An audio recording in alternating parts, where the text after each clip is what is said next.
everyone, and welcome to the Spring Candid Critters webinar.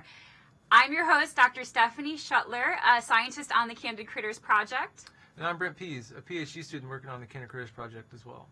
And tonight we're live, so you can ask us questions. Just type them on our YouTube page or on a Facebook page, and we'll answer them at the end of the webinar. But first, we're going to take some time to go over some announcements, our favorite camera trap photos, and some camera trap deployment techniques. First up, we have some really exciting news. We have a new program called Wildlife Wednesdays, and this is hosted by Dr. Roland Kays, featuring special guests.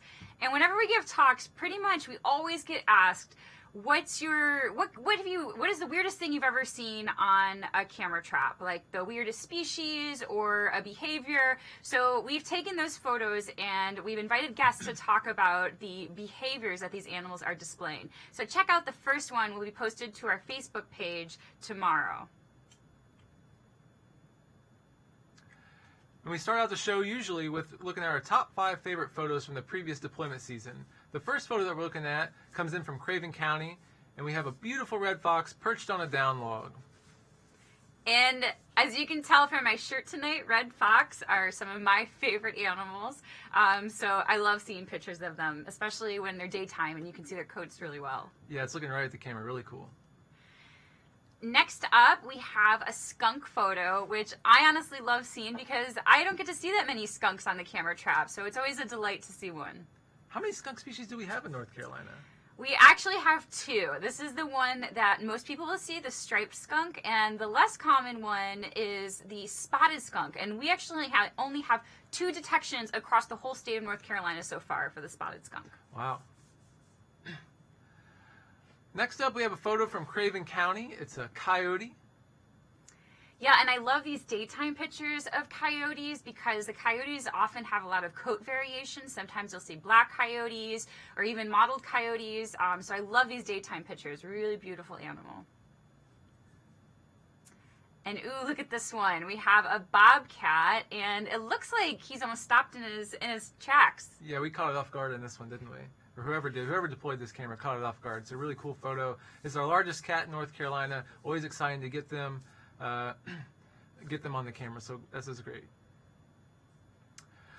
Okay, our last photo comes from Warren County, and while this is a white-tailed deer that we often see, this one has a special coating. It's what we call a piebald coating.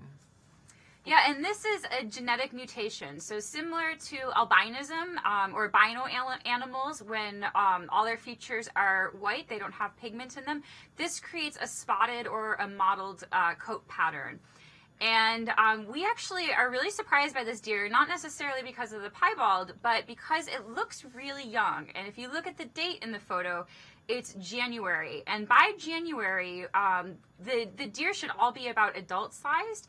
And this one looks like fawn-sized. So we actually sent it to the Wildlife Resources Commission to get their input on this photo. I'm looking forward to hearing what they say about this. It does look a little different than usual. Nonetheless, cool coat, and excited to see more photos like that. Yeah, me too. You never know what you'll get on the camera trap. That's right. So now is the time in our webinar series where we go over important deployment techniques. So if you're new to camera trapping or if you're a veteran, it's still good to watch this. And because Valentine's Day is right around the corner, it's just tomorrow, we decided to do a throwback to the dating show. So I hope you enjoy this.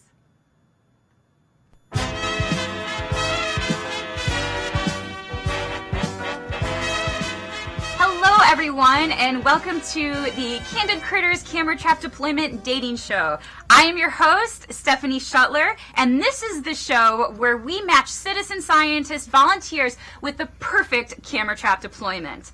Today we have Lexi Mash, and we have 3 camera trap deployments behind our curtain.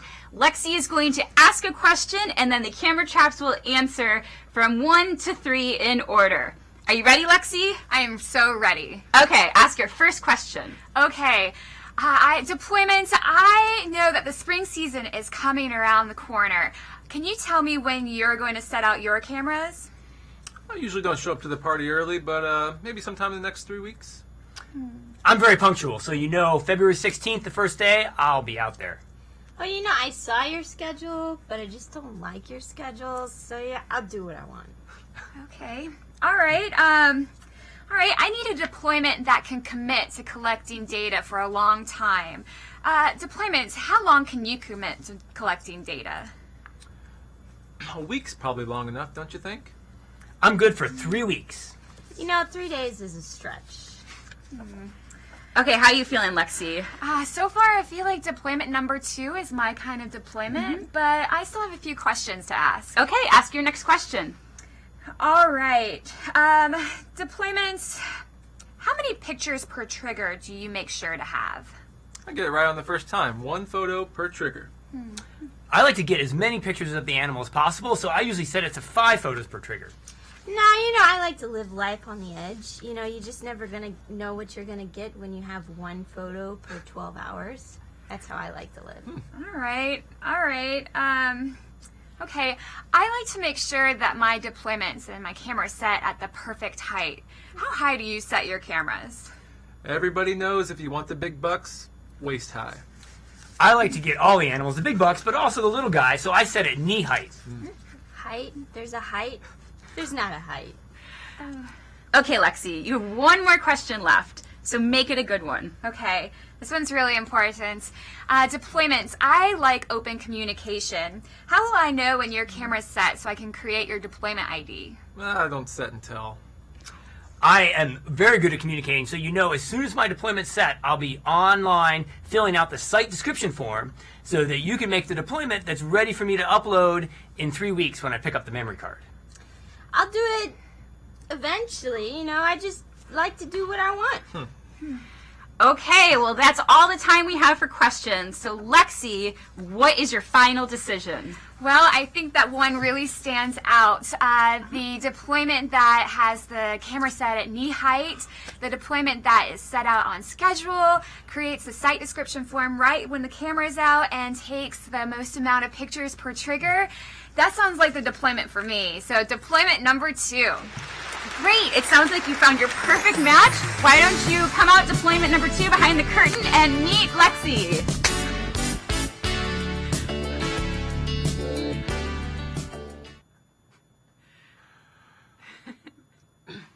Stephanie, you're such a great host. That was really good. Thank you. And I'd like to say you were a good camera trap deployment, but you have some work to do. I at least now know what I need to do to be the winning deployment next time. Exactly. Okay, so we're going to transition to the part what's usually called Roland with the numbers, but tonight is Brent with the numbers. And this is where we're going to review our winter season stats and also look at the overall stats for the Candid Critters project. So during the winter season, we had over 200 deployments coming in from about 100 active volunteers, and we got data from 85 counties, resulting in almost 1 million photos uploaded to eMammal. This is great. This is really, really good, but we're still missing some data from 15 counties. You can log on to our website, nccandidcritters.org, and look at our interactive map to see which counties we're still missing data from. If you live in one of those counties, please help us out by deploying a camera. If you don't live in one of those counties and you just want to really help out Candid Critters, you can still travel to that county and deploy a camera. We would really, really appreciate it.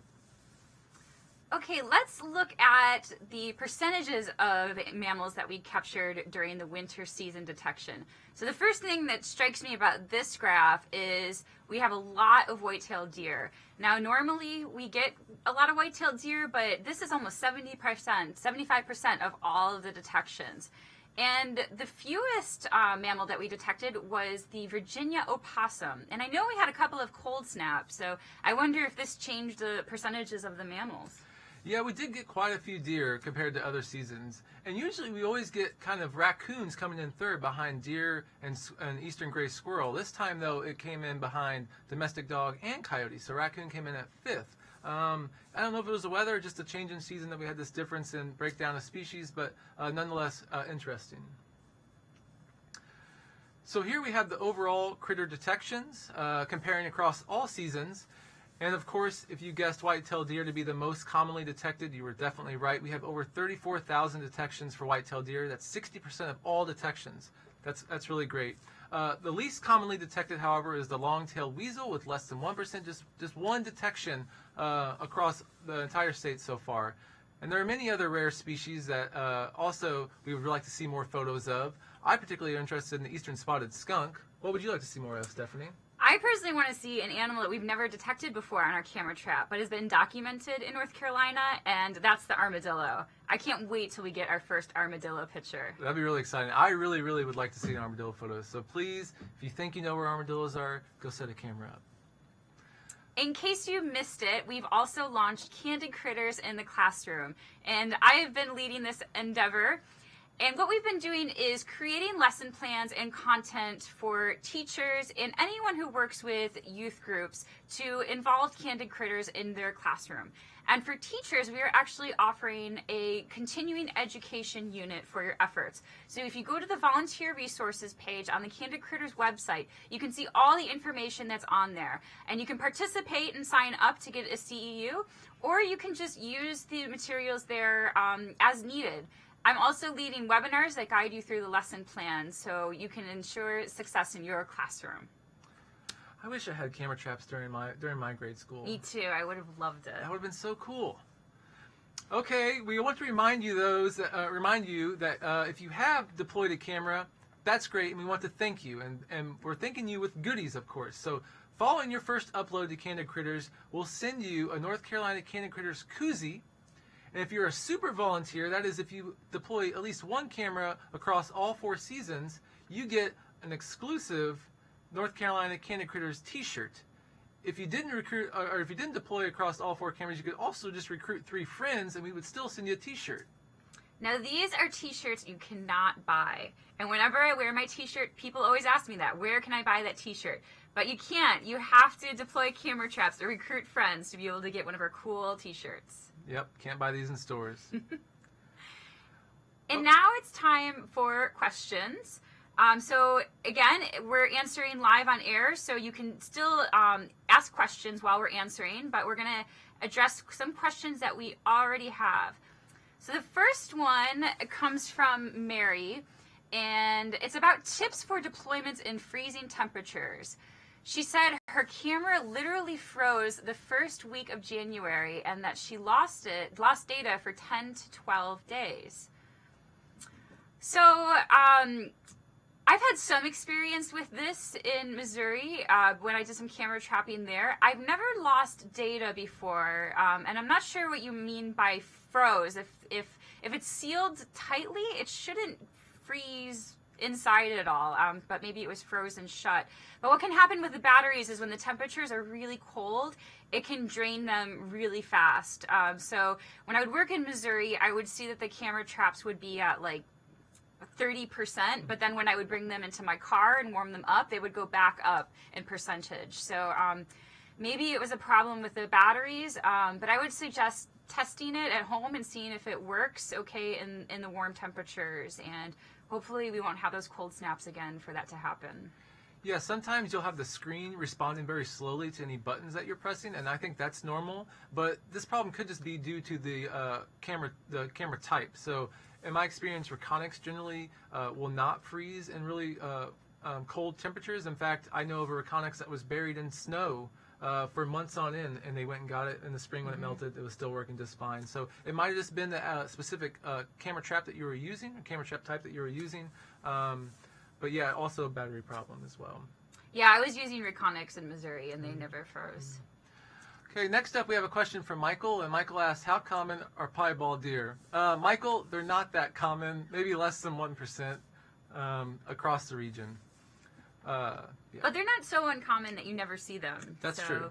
We do see them from time to time, and it's always a treat to see them. That's true. The next question is from Maria, and she asked, what if I have to go out of town during the time I should pick up my camera? So basically, she's missing her pickup date. We ask you to try to adhere to the schedule as much as possible, because remember, these data are being used for real science. So we want to make sure we get full deployments for each season. However, if you're out of town, we understand you have a life and you can't always change everything for camera traps. So if you have to go off schedule, we'd rather have you pick up the camera trap a little bit later. So let the camera trap run longer than 3 weeks rather than shorter, picking it up early. That's right. If we have a deployment less than 3 weeks, it's more problematic than it would be if we had one saved for 4 or 5 weeks. So it's okay. Go ahead and leave it out there. Not a problem. Just get it when you come back. And we're still waiting for a few more questions, it looks like. Maybe one coming in right now.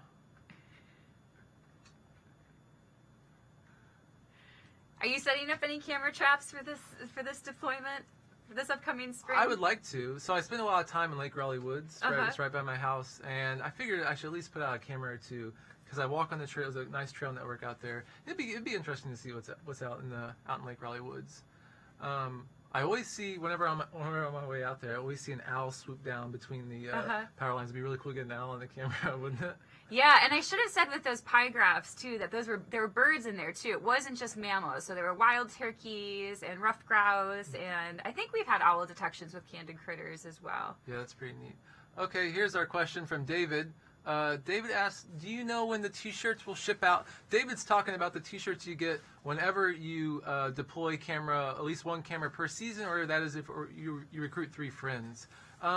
I'm not sure about this. Stephanie, do you know when the t-shirts ship out? I believe they shipped out, correct? I'm checking with our producer. Yes, they have shipped out. So you should be receiving your camera trap or camera t-shirt, Candid Critters t-shirt in the mail soon. If you don't receive it, just shoot us an email. Oh, Dallas. We got a question from Dallas. Dallas asks, Brent, what's your favorite mammal? Dallas, that's a great question. I wish we had hours to talk about it. Long story short, I'm going to settle with the easy target. I really like the American black bear. It's beautiful. Out of all the mammals in the world, so that's your favorite? charismatic. Well, I'll say North America. It's so charismatic. They're just fun. They're so much fun. They are fun. They'll roll down hills. They'll just do whatever. They're fun, right? What's your favorite mammal in the whole world, though? Oh, I don't know about that. I don't know if I have a good question. I might stick with... Yeah, I don't know. What's your favorite mammal in the whole world? My favorite mammal in the whole world is the elephant. I mean, there's 3 species of elephants, but I tend to like African forest elephants the best because I studied them for my PhD. Oh, that's right, you did. Do you have a wardrobe that has elephants on it? I do have a wardrobe with some elephants on it. And so, but you mentioned that you're a PhD student using Candid Critters research for your project, correct? That's right, yeah. So we, myself and another master's student came on to help work with all these data that you're bringing in. Remember, while you guys get to see the really cool photos, and we love seeing the photos too, these are data for us scientists to look at and ask questions about where animals are occurring in the state and why they might be there. I tend to focus on the habitat relationships with wildlife. So how does habitat influence where wildlife are? And are they influencing the detections that we're getting on these cameras? So that's generally where my research has been working on with the Candid Critter stuff. And I'm looking forward to, over the next few years, seeing what additional data we get and what additional, perhaps rarer species that we get to play around with. Yeah. So the future of your scientific career depends on these deployments. It does. The success of my PhD dissertation depends on these deployments. Please, go out, deploy a camera, and help me out during my PhD studies. And thank you for all the work you have contributed. It's amazing that we have almost 1 million detections in the eMammal database. That's right. And if you have any other questions, we'll answer them later on Facebook, but it looks like those are all the live questions for right now. And we just want to remind you that we will have a webinar coming up again in May, and that's to launch the summer session of Candid Critters. Be a little bit warmer out then, and good luck with your camera trapping. Yeah, and just one more reminder, if you didn't catch the live session, these videos will be posted on YouTube or on our Facebook page, so you can always go check them out then. Thanks a lot for your time.